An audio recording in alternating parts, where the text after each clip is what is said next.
प्रीति की नई नई शादी हुई थी। उसका पति अक्षय विदेश में नौकरी करता था। प्रीति का रहन सहन सादगी भरा था।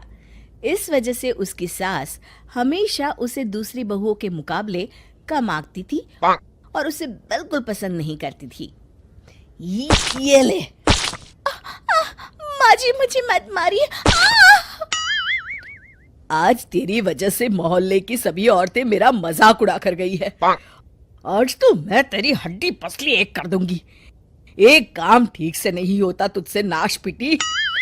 अरे तुझे तो कपड़े पहनने का भी सहूर नहीं है। पता नहीं किस जंगल से उठ कर आई है। अब इसमें मेरी क्या गलती है माँ जी? मैं तो हमेशा से इसी तरह से रहती आई हूँ। अरे मोहल्ले की जरा दूसरी औरतों की बहुओं को देख, कितने सलीके से रहती है, और एक तू है करम जली। ये ले, ये ले। आप जैसा कहेंगी मैं वैसा करूंगी। मुझे और मत मारिए माँ जी। अरे तेरा कुछ नहीं हो सकता। जा, रसोई घर में सुबह से बर्तन पड़े हैं, जाकर धो। मैं पड़ोस में जा रही हूँ। विमला की बेटी को लड़के वाले देखने आने वाले हैं। इस तरह अपनी बहू को डांट टपट के मिथिला वहां से चली जाती है। दूसरी तरफ जब भी अक्षय फोन पर प्रीति का हालचाल पूछता, प्रीति हमेशा अपनी पति से झूठ बोलकर अपनी सास के करतूतों पर पर्दा डाल देती थी। इस तरह कुछ दिन बीत जाते हैं। फिर एक दिन, अरे ओ निकम्मी, जरा यहाँ। प्रीति जैसे ही रसोई घर में आती है, मिथिला जोर से उसके बाल पकड़कर खींचती है। ये क्या है? रसोई में खाने के लिए कुछ भी नहीं है? अरे मुझे बड़ी भूख लगी है, अब क्या खाऊं? माँ जी, आप ही तो कह कर गई थी कि आप अपनी सहेली के घर से खाना खाकर आएंगी, और आज मेरा उपवास है, इसलिए मैंने सिर्फ बाबूजी के लिए खाना बनाया था। हाँ हाँ, कह कर गई थी तो क्या हुआ? अरे तुझे तो बहाना मिल गया काम चोरी का। अरे 2 रोटियां और तवे पर सेक लेती तो तेरे बाप का क्या जाता? राशन तो मेरा लगना था। हे भगवान, कैसी बेवकूफ बहू मिली है मुझे। अरे भाग्यवान, अपनी गलती बहू पर क्यों थोप रही हो? अरे तुम ही तो कहकर गई थी कि तुम खाना बाहर से खाकर आने वाली हो। अब भला इस पे इस बिचारी का क्या कसूर है? आप तो चुप रहिए जी, अभी मेरा माथा बहुत गर्म है।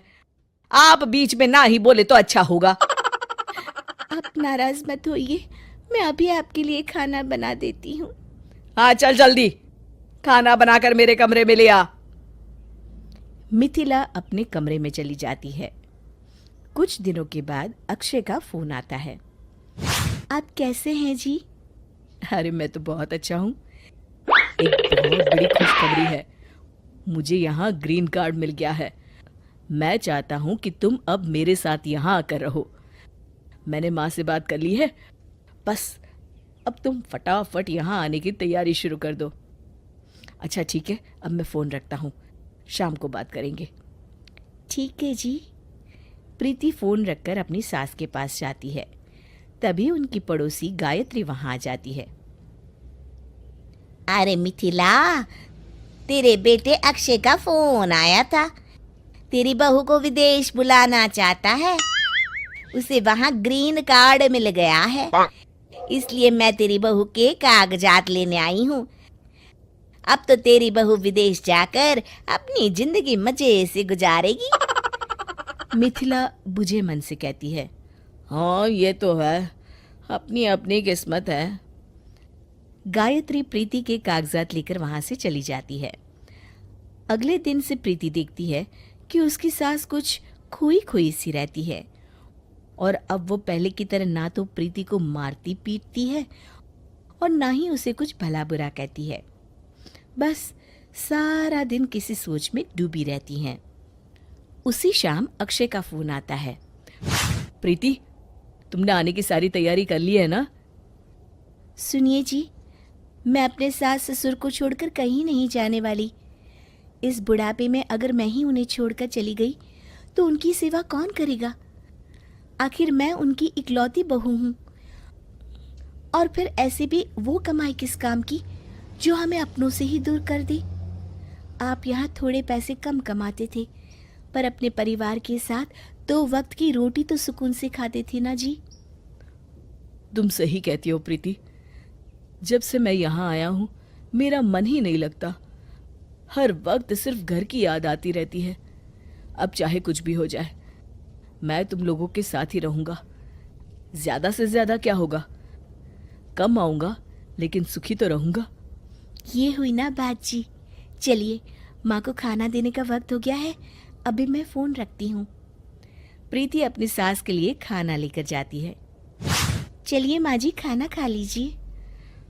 अरे बहू, तू जाकर खा ले, मेरी इच्छा नहीं है। और बता, तेरी सब तैयारियां हो चुकी है जाने की? अरे माँ जी, आपको छोड़कर मैं कहीं नहीं जाने वाली, वरना आपकी डांटे कौन सुनेगा और आपकी हाथ की मार कौन खाएगा। मिथिला खुश होकर कहती है, क्या कह रही है बहू? तू सच में नहीं जाने वाली? हाँ माँ जी, मैं कहीं नहीं जा रही। और सबसे बड़ी खुशखबरी ये है कि अक्षय भी हमेशा के लिए वापस आ रहे हैं। चलिए, अब आप खाना खा लीजिए। अरे आज तो मैं 2 रोटी ज्यादा खाऊंगी। मान गई तुझे, आखिर बहू हो तो ऐसी। शिक्षा अपने माता पिता के साथ रहने का सुख ही दुनिया की सबसे बड़ी दौलत है।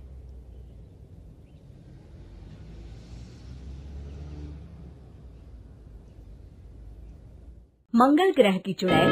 अरे तुम लोग क्या कर रहे हो? जल्दी जल्दी सारी फसल बैलगाड़ी में लाद दो। तुम सबको दिखाई नहीं देता? ऊपर आसमान में काले बादल छाए हुए हैं।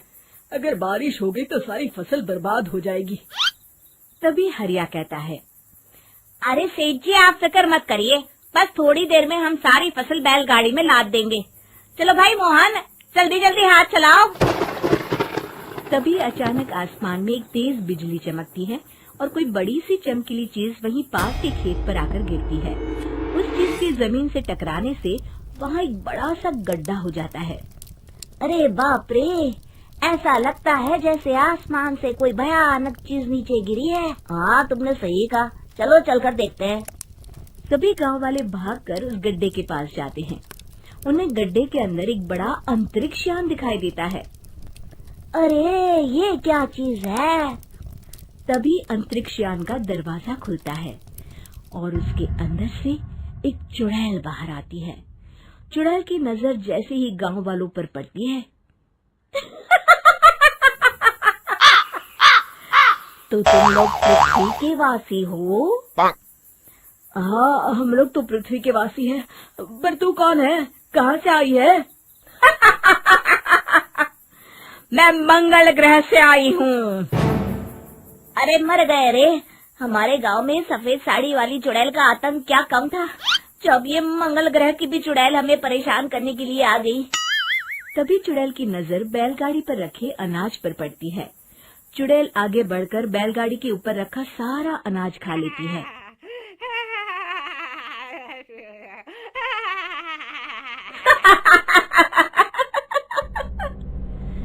कितना स्वादिष्ट भोजन है पृथ्वी का, मेरा तो पेट भर गया।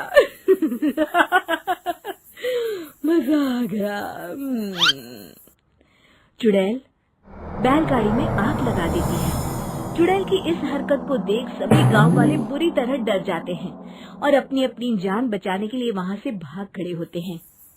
अरे भागो रे भागो, अपनी जान बचाओ, वरना ये चुड़ैल अनाज के साथ साथ हमें भी खा जाएगी। अरे मर गया रे, तुम सब मुझे अकेला छोड़कर कहाँ भाग रहे हो? मेरे लिए रुको तो। अगले दिन गांव की एक औरत जब कुएं पर पानी भरने जाती है, तभी अचानक से कुएं के अंदर से वो चुड़ैल बाहर निकल आती है।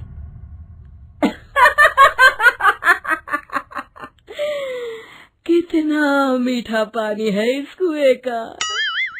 अचानक अपने सामने इतनी भयानक चुड़ैल को देखकर औरत बुरी तरह डर जाती है और वहां से भाग जाती है। अरे कोई बचाओ, हमारे गांव के कुएं में चुड़ैल आ गई है।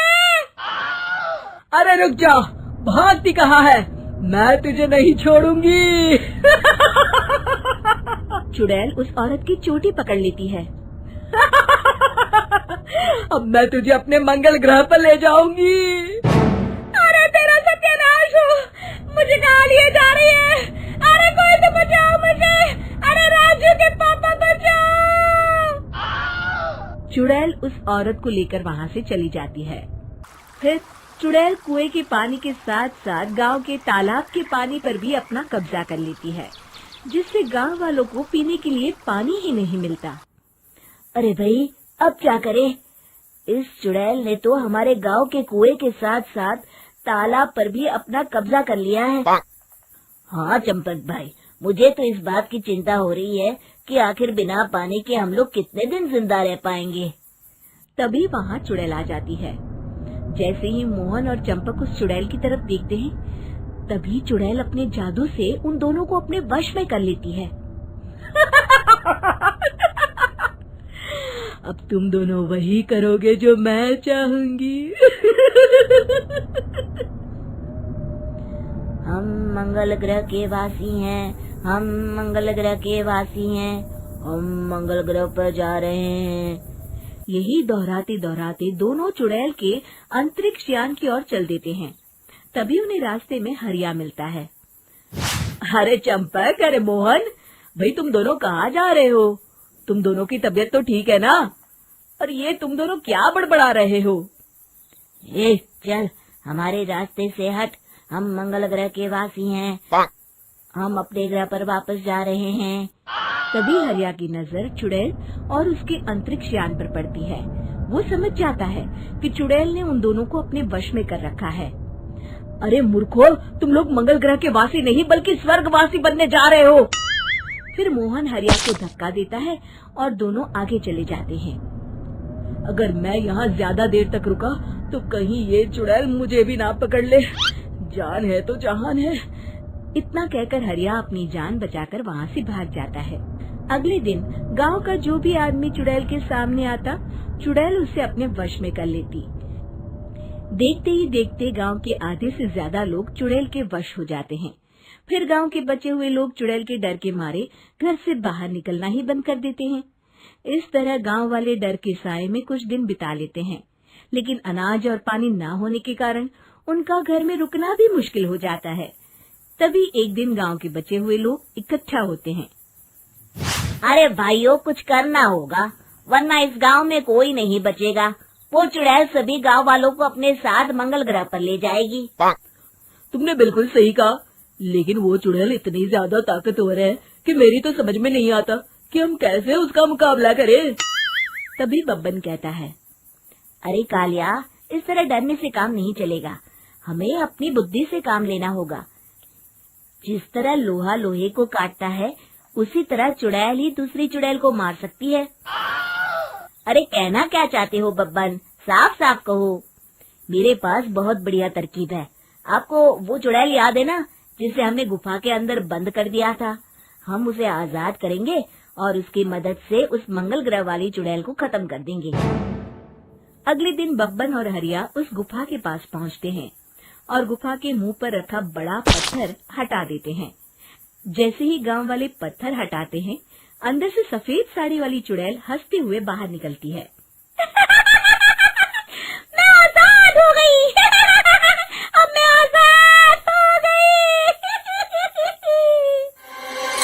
तभी उसकी नजर बब्बन पर पड़ती है। अरे बब्बन, तू यहाँ? तो तूने मुझे इस गुफा की कैद से आजाद किया है? हाँ चुड़ैल दीदी, हम सभी गांव वाले बहुत बड़ी मुसीबत में हैं। हमें तुम्हारी मदद की जरूरत है। हमारे गांव में एक चुड़ैल आई है जिसने पूरे गांव में तबाही मचा कर रखी है। क्या? चुड़ैल आई है? मेरे होते हुए इस गांव में दूसरी चुड़ैल? हाँ दीदी, वो मंगल ग्रह से आई है। बहुत ही खतरनाक चुड़ैल है वो। अरे तू चिंता मत कर बब्बन, मैं किसी मंगल शनि ग्रह की चुड़ैल से नहीं डरती। तू सिर्फ मुझे उस चुड़ैल के पास लेकर चल, फिर देख मैं उस चुड़ैल को कैसे सबक सिखाती हूँ। देखते ही देखते वो चुड़ैल एक भयानक रूप धारण कर लेती है।